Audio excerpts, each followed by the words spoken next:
Blake were sitting on one side of the large coffee table, with Dillon, Ferguson, and Miller on the other. There was coffee available on a sideboard, and they had all helped themselves at the President's invitation. Ferguson sipped some of his coffee. "Trying times, Mr. President." "Afghanistan troubles me greatly. The casualties mount relentlessly, yet we can't just abandon them," the President said. "I agree," Ferguson told him. The President glanced at Blake. "What were those Vietnam statistics again?" "At its worst, 400 dead a week and 4 times as many wounded," Blake told him. 2,000 casualties a week," Miller shook his head. "It wasn't sustainable." "Which was why we got out," the President said. "But what the hell do we do now? We have a large international army, excellent military personnel, backed up by air support and missiles. It should be no contest, and yet—" Harry Miller put in, "There's precedent, Mr. President. During the 1840s, at the height of its empire, Britain sent an army of 16,500 into Afghanistan to take Kabul. Only one man returned with his life, a regimental doctor. I've always believed the Afghans were sending a message by allowing him to live." "My God," the President said softly. "I never heard that story." "To Afghans, family comes first, and then the tribe," Miller told him. "But they will always fight together to defend Afghanistan itself against an invader." "And that's us," Dillon put in, "and they don't like it. And now even young men of Afghan extraction who were born in Britain end up joining the fight." The President turned to Ferguson. "That's what was in your report. Tell me more." Ferguson said, "Are you familiar with Major Giles Roper, a member of my staff in London?" "We haven't met, but I know of him. Once a great bomb disposal expert until an explosion put him in a wheelchair." "Yes, well, he's since become the king of cyberspace. There's nothing he can't make his computers do, and sometimes that means he can listen in to battlefield chat in Afghanistan. The people flying with the Taliban come from such a wide number of countries that English has sometimes become the language of communication." Miller said, "It's interesting to hear the voices. Yorkshire accents, many from Birmingham, Welsh, Scots." "That's incredible," the President said. "But true.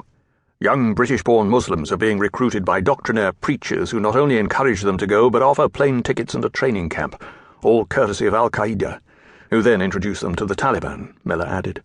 "It's an awfully big adventure when you're 18 or so." "Just like joining the army," Dillon murmured. Ferguson glanced at him, but the President carried on. "You know, there are many good people who advocate we withdraw and continue this as a long-range war." "Airstrikes, cruise missiles, drones," Blake said. Ferguson replied, "With respect, too often that can result in an indiscriminate attack on civilian targets. Terrorism can only be countered by a resolute anti-terrorism campaign that pulls no punches."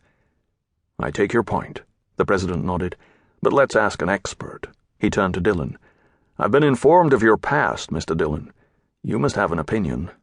Share it with us." "General Ferguson is right. The successful revolutionary blends with the people, which is why, with these British Muslim imports, American and British forces in Afghanistan can't be certain who is the enemy.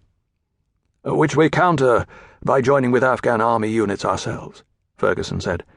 "But there's another aspect that concerns me more." "And that is?" the President asked. "There's an incredible new sophistication by the Taliban concerning improvised explosive devices, not only in the bomb-making itself, but their usage. They are becoming far too good. The only conclusion must be that they are being coached by experts." The President frowned. "What are you implying? The Cubans or the Russians? Something like that?" "Oh, good God, no," Ferguson said. "Those days are long gone for the Cubans, and the Russians wouldn't touch Afghanistan if it was the last place on earth. They couldn't crack that nut with an army of 100,000 men." Dillon moved in. "Bombs aren't just bombs. They are tactical weapons, used to achieve maximum results. You must make sure that an ambush is not just an ambush, but a total disaster for the enemy. And to achieve that, you need instruction from an expert." "What are you saying?" "Let me tell you a story," Ferguson said. "It's from 30 years ago, when I was a major in the Grenadier Guards, on my 3rd tour in Ulster, seconded to staff at headquarters in Belfast. I'm not wasting your time, believe me." "Then proceed, General," the President told him, and Ferguson